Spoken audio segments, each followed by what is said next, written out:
Hey, welcome, guys and girls. We got another great episode of Confessions of a Millionaire. We got RJ Galdorisi. There you go, Paul. Well All done. right. It took me a couple times to get that. So I know RJ. He's in my mastermind group, Go Abundance. So we know each other well. So I'll just get it started off real quick. Give me a little bit of your background, kind of maybe coming out of high school, and what did you do? Did you go to college, and kind of what Yeah. did you do for your first few years there?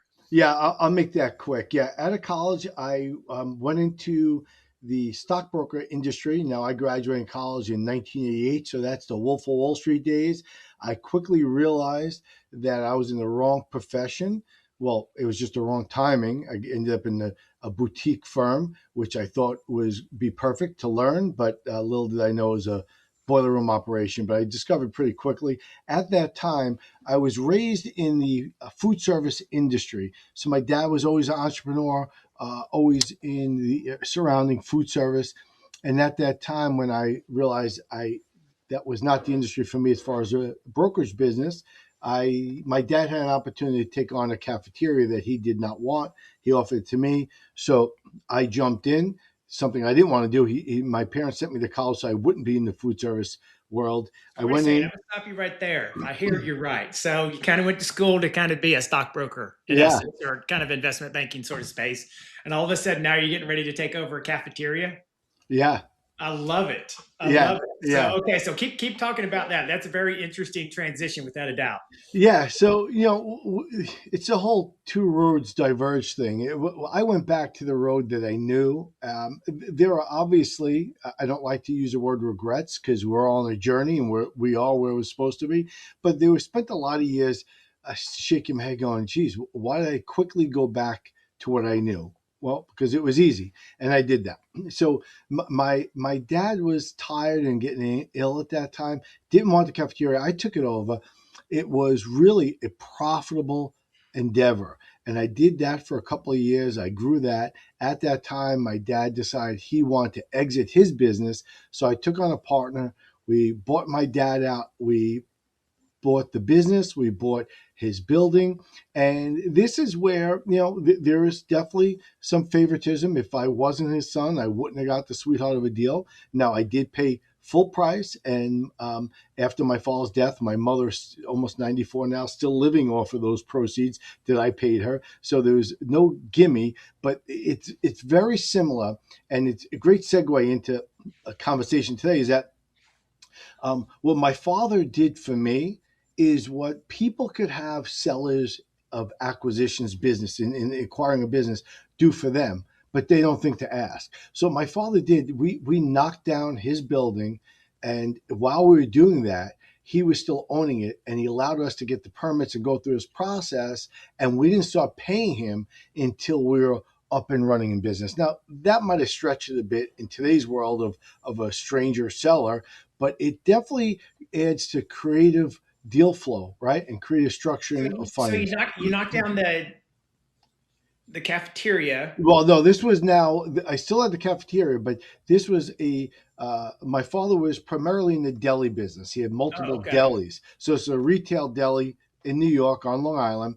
But it was too small. We wanted to expand it, wanted to make it bigger. I didn't want to be in the deli business. I want to make it legitimate. I don't want to be the guy behind the counter wearing an apron. So we built upon the property, and we can only do that with obviously some nepotism from my parents by holding the note, but also holding the payments of the note until we were ready for that and allowing us to go through the building process and Right. so forth. So once doing that, my partner and I then took over that business and quickly expanded it to five locations, off premise catering. We were doing, we call it the 4 minute mile. We didn't want anyone to know what we were doing, but we're off premise catering. We built it to about anywhere from 75 to 110 catering jobs per day, which was unheard of. We had 100 plus employees. We ended up having five locations, and we grew very, very rapidly. So that's where I spent 34 years.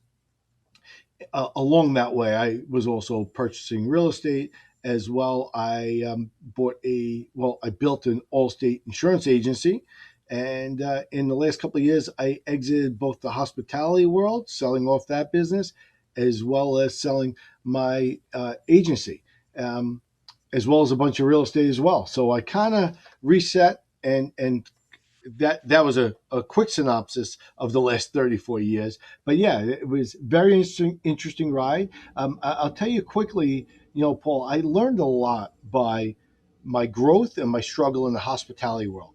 And I spent a lot of money bringing consultants in to my hospitality world, because as we were growing and adding locations and adding, getting up to 100 employees in a world that's really an underground kind of world, right? I mean, it's really self-funded and um, you know, uh, catalyst. You have to do all the growth. There's no systems. You got to create all that.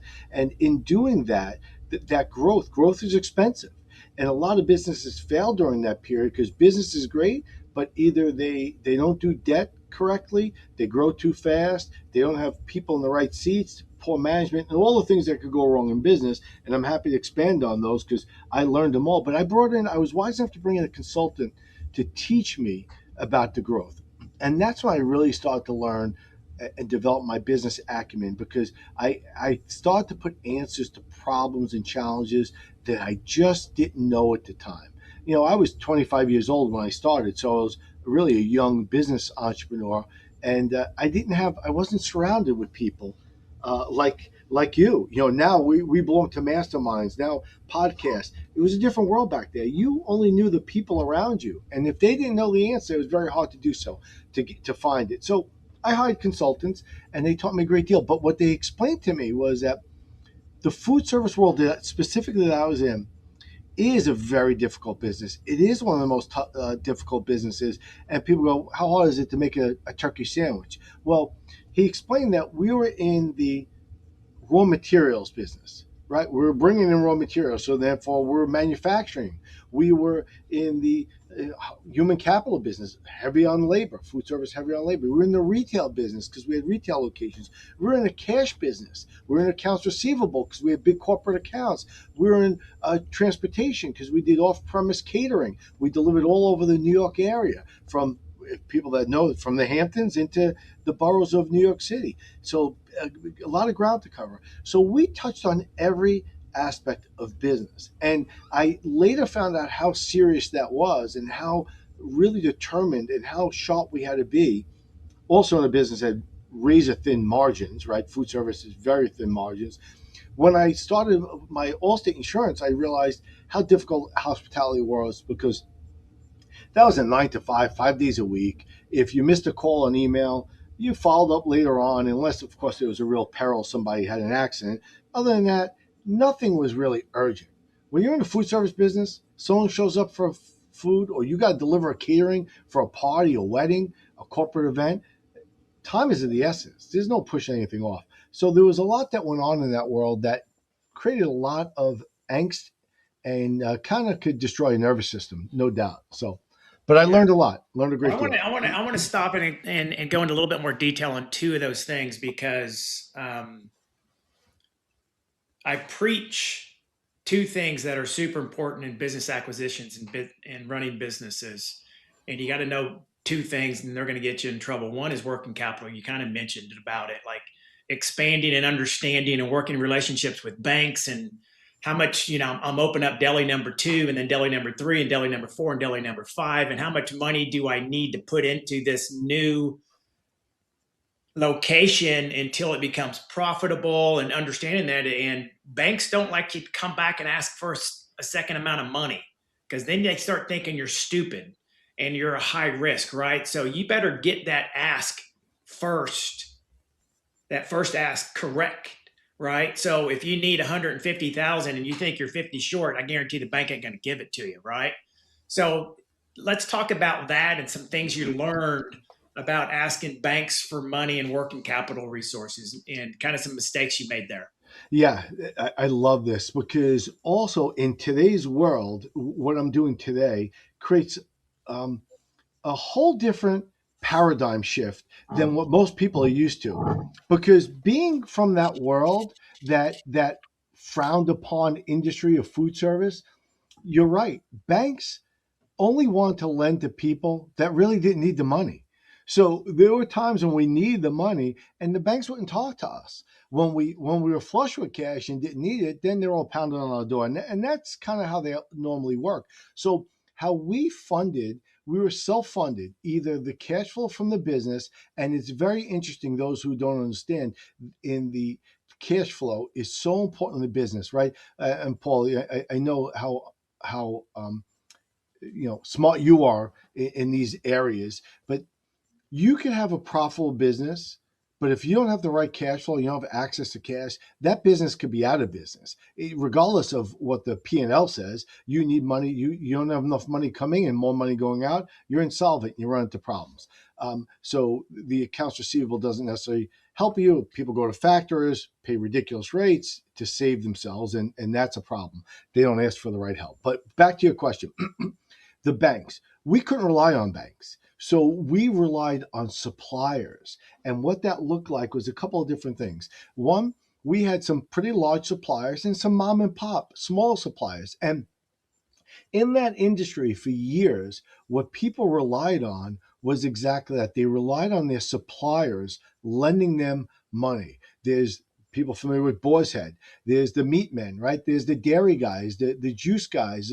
They would lend you money to expand your business because it behooved them to do so. Because if you grew, they grew with you. So they'd lend you Really? money. Yeah. That So is they, that is I've never heard of that. Absolutely amazing. yeah. So So they mostly, actually lent you money. They just didn't give you preferential terms like, hey, I'm going to sell you a bunch of meat and you don't have to pay me for 90 days. They actually lent you money. They wrote you a check and put money in your bank account. it's done many different ways. Some will say the first month is on us, and then we'll take that and put it on the back end, and then you pay your 7 days, your week to week bill, and then pay a little bit off that back end, and usually at no interest. Others would give you an upfront to get started and lend you X amount of dollars at a very low interest rate or no interest rate at all. Just again, make payments. So there's no one way, but it was very industry specific and understood that if you had a history with suppliers or you were introduced as a person of character, they would start you off, and there was often we went back to that well to get more money. They saw how quick we were growing. They also saw, there's no better pulse of a business when, for example, let's talk about the Boar's Head guy or the your Coca-Cola guy, whoever that might be. If they see the amount of volume you're doing, they see the orders, they're in your store, they have these invoices, and you're paying them on time, you're a good bet, right? That's the best banking in the world. So that's where we get most of our money. And we've had suppliers drop off a check for $100,000 when we were going to grow. We had suppliers, we do a complete build out for $1 million, and one of the suppliers would fund that $1 million for us on a amortized termed out loan. There was no bank involved. There were plenty of times we had SBA loans when we started out. We go to the bank for certain things, but most of the time we went to our suppliers who were our strongest relationships, and there was less red tape, and that worked really well. The Well, other, I mean, yeah, let's button that up before we move on to the consultants and subject matter experts. So my takeaway from that conversation is, man, you got to kind of think outside the box when you own a small business, right? So you have to have a network and you got to grow that network, right? And you got to understand your industry and how things work, right? So that's a really interesting story. yeah, Really interesting story. So let's transition over to consultants because obviously me and you are masterminds, and I'm sure you're like me. I wish I would have joined a mastermind when I was 25, 100%. because I think if I did, I'd be worth 500 million today. So I didn't join a mastermind until probably around age 40. Is that right? Probably about 42 was my first mastermind group. And man, if I would have joined one in 25, I mean, it just flattens out that learning curve and speeds up your wealth generation exponentially. So, kind of Agreed. talk to me about pre consultant and post consultant and what happened to your growth before and after that happened. Yeah, so it's very important, I think, for people, and I see it now in my world of advisory and brokering. And we could get into that a little bit, and it all comes full circle. Again, as I approach 60 years old, like you, I just said to my wife the other day, if I would have joined these masterminds when I was younger, I would have been unstoppable because most of the challenges I had to go and figure them out on my own, or go read a book and try to apply that text from a book to get through a situation. There wasn't really this live, in real time sounding board, right? So, how to really uh, do this testing of things. So, it's so incredible how when I brought in consultants and learned from them, and now I use a lot of that information today. The world of difference it made, and the simple things. And go back real quickly to cash management, because I was in a business that there was always cash flow.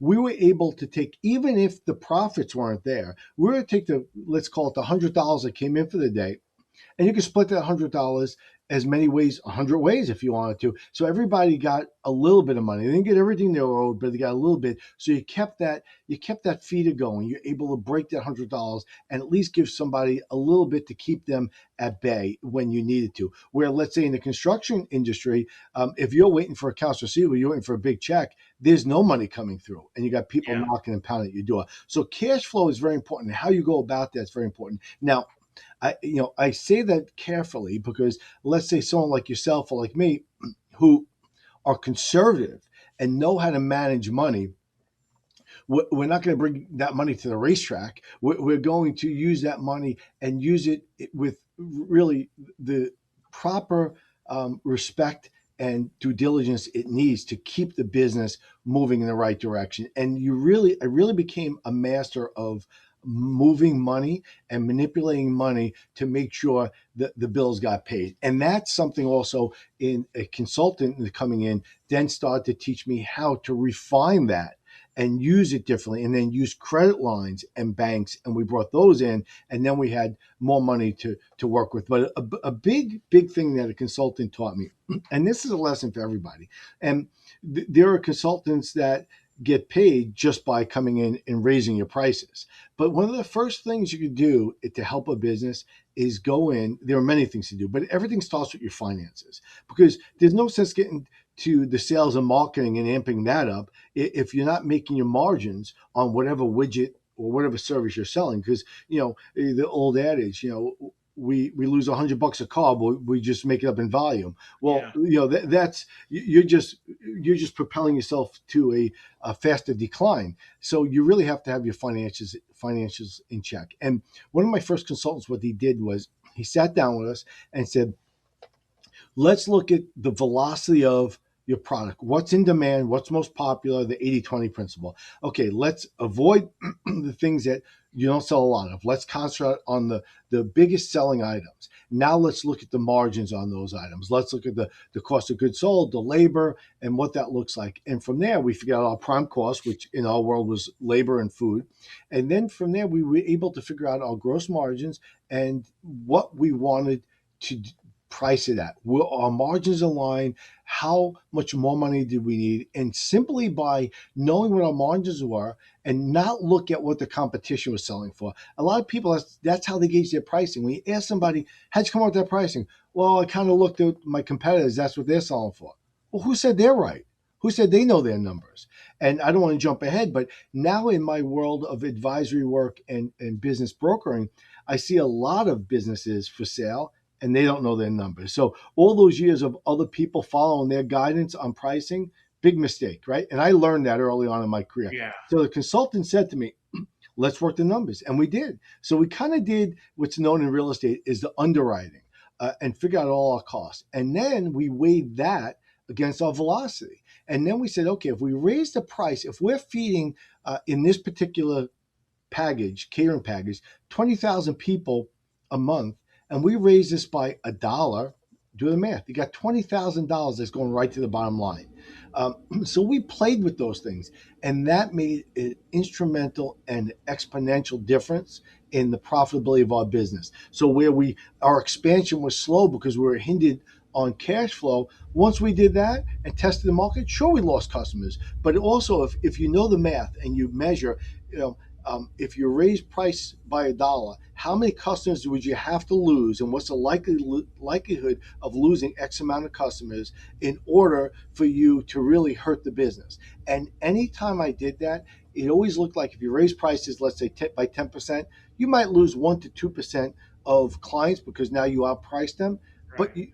your net gain was tremendous. And once I learned that, I was constantly testing my prices against the industry, and I learned ways around it. We don't have to go deep into that, but I wouldn't just arbitrarily raise pricing. I would kind of add value and raise pricing. Well, I it is amazing how many people that run small businesses that they run it from an operations standpoint, but they don't know the numbers.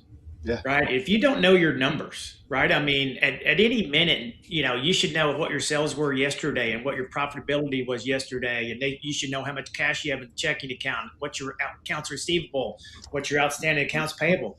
Man, if you don't know your numbers, you can't run a company. yeah. Or you're going to run it very poorly. So that is a really interesting transition that once you brought in that consultant, you started looking at numbers and then and only then did you take off Yeah. from Well, a well, company.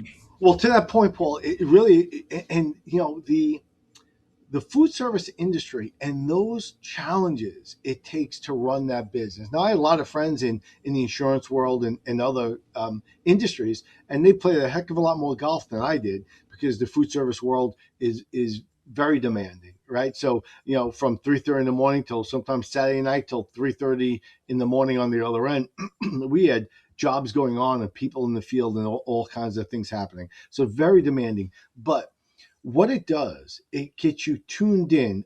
We used to call it like the equivalent of the emergency room. There was no such thing as relaxing because you never knew when the next trauma was coming in. You never knew when there was going to be a situation where you had to respond. But what it also did was time was always very important. Where some companies have a look back over the last 30 days or let's look back at a quarter. In the food world, in many categories of business, that's way too late. So we got very good at checking daily sales and weekly sales. I did a prime cost report, which is my expenses against my sales every week. Every week we do it and we compare and we merge 2 weeks to see if the overlap was merging correctly and if we're hitting on numbers. And even I learned early on that, and I don't know if they still do it today, but McDonald's would take hourly readings at their registers. And a reading is really just to see where you are at Right. today on the sales. And if they weren't hitting what their sales goals were for the day that time of year, well, they would send people home. It didn't matter if they said, well, there's still 4 hours left in the shift. They would send people home because they realized the only way to make up for that the sales that they haven't hit so far is to cut their cost and cut their labor. And labor is the biggest and most direct cost, the only thing you could really control. So they would immediately send people home and just go short staffed. And I learned those things and I learned to maneuver and manage in a really small time bubble. And that's really what kept us working and profitable for all So, those years. we're at a point where you've exited the delis, right? Yeah, And you've exited the Allstate correct. um, insurance company too, right? So now you've transitioned just recently in the last few years to um, owning a business brokerage, right? Yeah. Okay, so tell me about that transition, and why you wanted to do that, and then we got probably about 5, 6, 7 minutes here still to talk, and I definitely want to know before we close this thing out, what businesses you like Yeah. in 26 going forward that maybe weren't good businesses that you wanted to purchase 5 or 6 or 7 years ago. Great. Okay, so I'll try to get it all in and be concise here. So I work in two worlds. I exited the business, and with all we just talked about, I wanted to go into business advisory, solely business consulting, and help people in pain. I thought that was a small business. So many people are embarrassed for what they don't know and don't seek help, and I felt that I could really do them justice and help them. In starting in that world, I realized that more people just wanted to get out of business. and there was a whole bunch that wanted to get in. So as much as I want to help and advise, I kind of went the other way and said, let me be a broker. So I help people get either out of pain or recoup their life work and get to retirement and be rewarded with their hard work and by selling their business. So, and I see both. I see people that ran their business and now have lucrative business to sell. And I see people in pain. They should never been in business and they need to get out. I also work, and that's in the independent business side. So independent is Main Street to middle market. So everything from a local deli, pizzeria, auto repair shop to big cabinet manufacturers in the multi-millions. In addition to that, I do franchise brokering nationwide. So franchising startup. So somebody is just entering the business, wants to get in, I can help them that. Franchise resales as well. So, and I work with another GoBro, Bo Eckstein in that world. And we do that nationwide. So I have the best of both worlds in the franchise structure, and there's a lot to be said, and that's a whole nother episode. I'm happy to come on and talk about that. And that gives you a lot of the guardrails to really run a business if you don't want to, you don't have the wherewithal to create every process in every system. It's not for everybody, but it's for a lot of people. Independent world is much tougher. You need to be a little bit more sophisticated or have partners that know what they're doing or bring some business acumen into it that you could do that. So that's the world I'm playing in now. I'm playing in the business brokerage on the East Coast mostly. I do independent, and nationwide I do franchising of businesses. And I see a lot of great opportunities. What I like going forward, because of my food world, I'm not big on food, and food has I am slowed also down. not big on food. Yeah, So yeah, that if you have 20 years experience in the food industry, then by all means. But man, if you just wanted to own a restaurant, no, yeah, those are tough without a doubt. yeah. So what do you like going forward? I like a couple of different models. I like the home service as well as B2B services. And what that looks like, and there's a few different businesses that do that. There are, and you could straddle both. There are, let's say, like asphalt businesses that could do home driveways or could do parking lots. There's painting companies that do residential. And let me give you, for instance, why. Residential, if my wife is spending $100 and you're painting my house, which we recently had, she's going to walk around watching everything you do and make you crazy. If you're painting a commercial building, the owner's going to come out looking and go, great job, write the check and you move on. And the other side of that is most, for example, in the painting world, residential tickets are probably around transactions about $4,000 to $6,000, where in a commercial it's $16,000 to $18,000. The margins are better, that you need less jobs to do greater volume and achieve greater profits, and less, let's call it, oversight from the consumer breathing down your neck. So I like models that have a blend, and I've always liked businesses, even in the hospitality world, I built revenue streams. So if something closed up, you still can rely on one. Very similar to multifamily versus single family tenants, right? If you have a single family home, you got one tenant paying, they stop paying, you lose 100% of your rent. I also like a blend because I think in several industries is I feel like when one's going well, the other one's not, and vice versa. Correct. Right. So when commercial's down, then for whatever reason, residential's up and vice versa. So it kind of gives you a little bit of a blend there. Yeah. And but I want to make it clear to people before I forget is I talk to people all day long, and even sophisticated people, and they don't understand that right away people want to own their own business. Owning your own business, as you know, Paul, and I love your content and you appreciate it all the time. Not everybody's made to own their own business. And I talk people into keeping their W-2, their PTOs and their health care and all that, because you think you want to own your own business, but it doesn't equate to freedom right away. It takes time. But the other nuance I want to explain to people is that what stops people usually is money. I don't have enough money. That is that's a cop out. There are ways around that. There are seller financing notes. If I could tell you some of the deals I recently did, some you need 75% of the purchase price, and some of that's made up from your own down payment, bank money, and a seller a subordinate loan, or it could be all seller financing. I recently sold a auto repair shop for $750,000. The buyer brought $250,000 to the table. The seller held a $500,000 note for 10 years at 6.5%.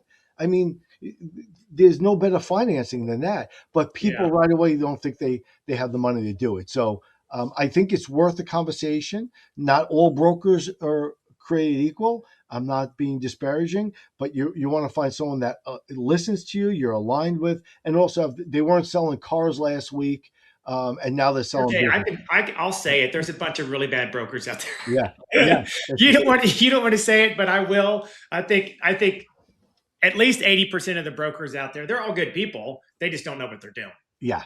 So definitely make sure you hook up with somebody that knows what they're doing. It's just going to make the process so much easier. Yeah, and I think that's my superpowers. That I bring 34 years of business ownership, so I've seen it all, done it all. I've had businesses struggle. I've business had success. So again, getting into business, I know the seller financing route. I know the banking route, so I could assist in those areas where a lot of brokers just don't even know where to begin. They're just salespeople, and I am. If it'd be shame if I didn't say it. I'm a relationship person. I don't need to sell this transaction to pay my bills. I've done okay. So I'm about building relationship because I want to sell this person and their associates multiple businesses. I don't want to sell someone a bag of beans and then I cash a check Right. and they don't call me back. That's not what I'm about. I rather talk someone out of buying a business and preserve that relationship so they say, he has integrity, give him a call. That's how I Yeah. like to operate. Man, I love it. I'm going to wrap it up here. It's like I love the journey. I mean, I love having these podcasts because everybody's journey is so different. But we all kind of get to the same finish line, which is create generational wealth. And then a lot of us on this podcast are kind of paying it forward and showing the path to others too. So that's why I really Yeah, like. yeah. If I could jump in, Paul, with that because Yeah, you go just ahead. said paying it forward. So a couple of GoBundance members like you and I, what we're doing also, we're taking people and helping them with the capital they need to start the business, and also acting as a advisory board. So we're taking a minority position. For example, right now I have one closing next month.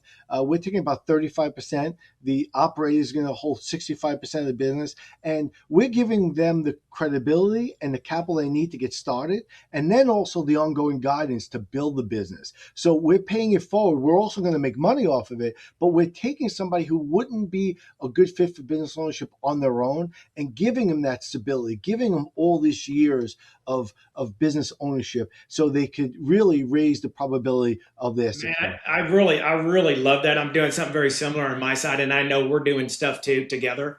Um, is it's super scary owning a business by yourself. Yeah.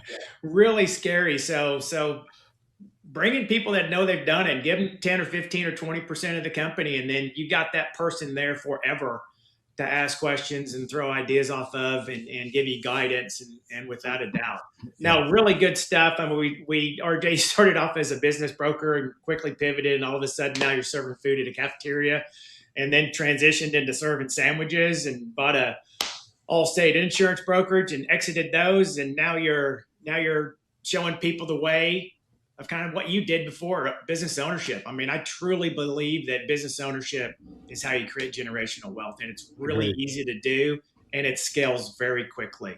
Yeah. So, hey, RJ, thanks for jumping on. My Man, pleasure. this has been another great episode of Confessions of a Millionaire, and we really appreciate RJ being on here. And talk soon.